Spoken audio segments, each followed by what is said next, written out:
Todos se fueron a dormir, rendidos de tanto beber. En la tienda quedaron solo Judith y Holofernes, que estaba tendido en su lecho. Totalmente borracho, se dirigió hasta la columna del lecho próxima a la cabeza de Holofernes, descolgó su espada. Se acercó al lecho, y sujetando la cabeza por el pelo, dijo: «Dame fortaleza en este momento, Señor, Dios de Israel». Entonces, con todas sus fuerzas, le asestó 2 golpes en el cuello y le cortó la cabeza. Estás viendo Judith y Holofernes, una obra perteneciente al pintor barroco Michelangelo Merisi da Caravaggio, fechada en 1599 y realizada en óleo sobre lienzo. Sus dimensiones oscilan entre 145 y 195 centímetros, y existen varias versiones de esta obra, siendo la que nos ocupa la más conocida, ubicada actualmente en la Galería Nacional de Arte de Roma. Es una escena que te pondrá los pelos de punta, intensificada por la maestría de Caravaggio en la técnica del tenebrismo. Las sombras son profundas y los rostros están iluminados, creando un cuadro que es a la vez crudo y emocionalmente cargado. Ya la temática de la obra fue polémica en sí misma. Pues el pasaje bíblico de Judith no fue aceptado por la Iglesia protestante hasta la llegada de los papas Sixto V y Clemente VIII en 1592. Se dice que la visión de esta obra provocaba reacciones de horror y sorpresa ante todos aquellos que la vieron en la Santa Sede debido a su realismo y extrema crudeza. La existencia de esta obra tiene una razón de ser, pues aunque no lo parezca, esconde una intencionalidad política. El siglo XVI fue un siglo convulso donde eran habituales las guerras de religión entre católicos y protestantes, calvinistas, luteranos y demás reformadores que se libraba en el campo de batalla y también en el plano artístico. La Contrarreforma motivó la necesidad de crear más iglesias para difundir la doctrina, por lo que las pinturas fueron imprescindibles para su difusión. La Contrarreforma necesitaba buscar un nuevo arte que expresase de mejor forma la doctrina católica en contraposición al protestantismo y herejías incipientes. El episodio bíblico de Judith sirvió de ejemplo y quedó fijado como una alegoría de la victoria del bien contra el mal, representando el lado más sanguinario de la historia. El episodio de Judith se convirtió en una alegoría de la lucha contra los nuevos herejes protestantes. La obra nos cuenta la historia bíblica de Judith decapitando al general Holofernes. Judith es una viuda devota de la ciudad judía de Betulia, que previamente seduce y emborracha al general, para después, mientras duerme, decapitarlo de manera sorpresiva. Holofernes es responsable del sitio y sufrimiento a su ciudad. Judith, como una heroína fatal, toma medidas por propia iniciativa y decide acabar con el sufrimiento de su pueblo implorando la fe en Dios, al que acude en su ayuda. Ahora fíjese bien en la obra, es inevitable fijar la vista en la víctima, en Holofernes, a punto de ser decapitado. Se percibe de manera macabra, que aún vive, exclamando un grito de terror.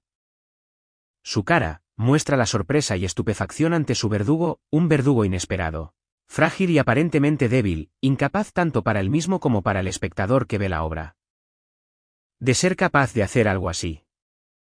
Se puede apreciar el detalle de su cabeza medio cercenada, y la sangre que fluye a borbotones en un enorme chorro casi irreal por su truculencia, manchando las sábanas y a punto de salirse del lienzo. Por si fuera poco, cabe añadir un matiz aún más espeluznante a esta obra. La cabeza del general Holofernes es en realidad la del mismo autor, Caravaggio. ¿Qué tipo de artista se atrevería a pintar su propia cabeza decapitada? ¿Qué clase de traumas tenía este artista para pintar algo así?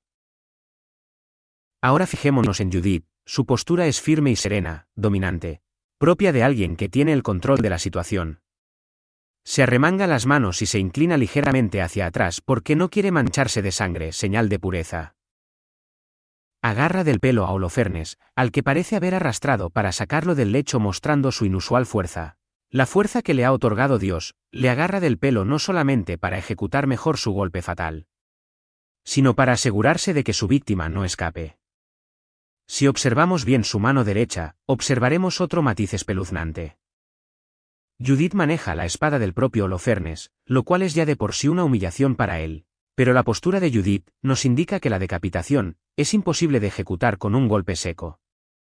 Por lo tanto, se deduce que está cortando la cabeza de su enemigo poco a poco, como si fuera un trozo de carne, con una crueldad más propia de un sádico que de alguien que busca venganza.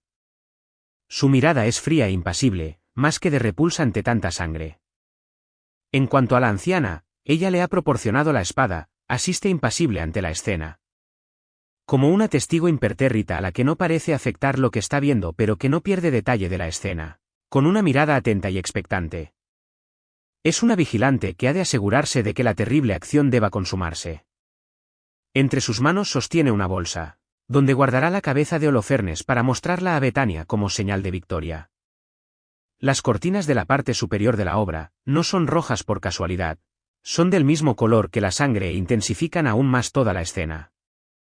Se ha querido ver que toda la crudeza de la escena, que bien podría atribuirse a la casi totalidad de la obra de Caravaggio, se debe en buena medida a las propias experiencias del pintor, que frecuentaba los bajos fondos de todas las ciudades allá donde iba, mezclándose con toda clase de delincuentes, porque por si no lo sabías, Caravaggio además de pintor, fue líder de una banda y llegó a cometer asesinatos en las multitudinarias peleas y delitos en los que se vio envuelto. Por lo tanto, la violencia y la sangre era algo que formaba parte de su estilo de vida. Los personajes aparecen vestidos con ropajes propios de la época del pintor, y no de la época bíblica donde se desarrolla la escena. Estamos ante una obra hecha por encargo de la Iglesia Católica, que sirve de propaganda siendo una seria advertencia dirigida hacia las herejías, identificadas aquí con Holofernes. La espada aparece limpia y brillante pese a toda la sangre, y sus dimensiones no corresponden a las de su propietario Holofernes, un gigante, sino que parecen ajustarse a la medida de Judith, dejando claro quién es el destinatario de esa espada. Caravaggio se servía de modelos reales, para Holofernes se sirvió de sí mismo y para Judith, de Magdalena Antognetti, más conocida por Lena, una prostituta de Roma que se decía que era la amante del pintor, y que posó como modelo para él en al menos 7 pinturas interpretando en algunas a la Virgen María.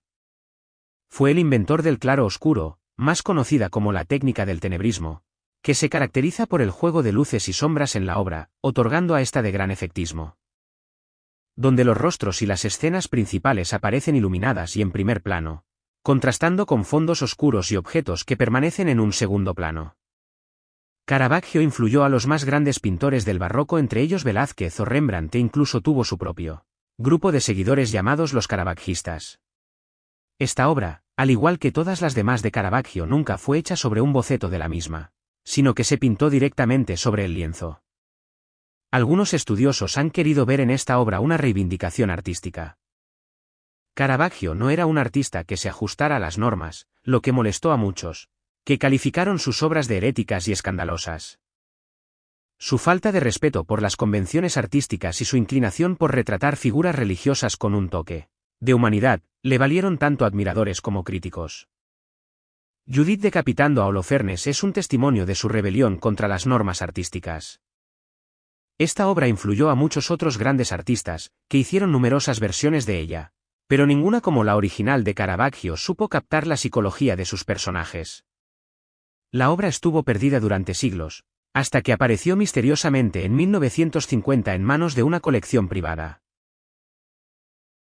Caravaggio era extremadamente realista en sus obras, a las que trataba como si fueran escenas de la vida real, captando el instante de la acción como si de una fotografía se tratase. Su influencia en artistas posteriores fue notoria. Sus técnicas innovadoras prepararon el escenario para el barroco y más allá. Los artistas posteriores no pudieron resistirse al encanto de su brillantez artística.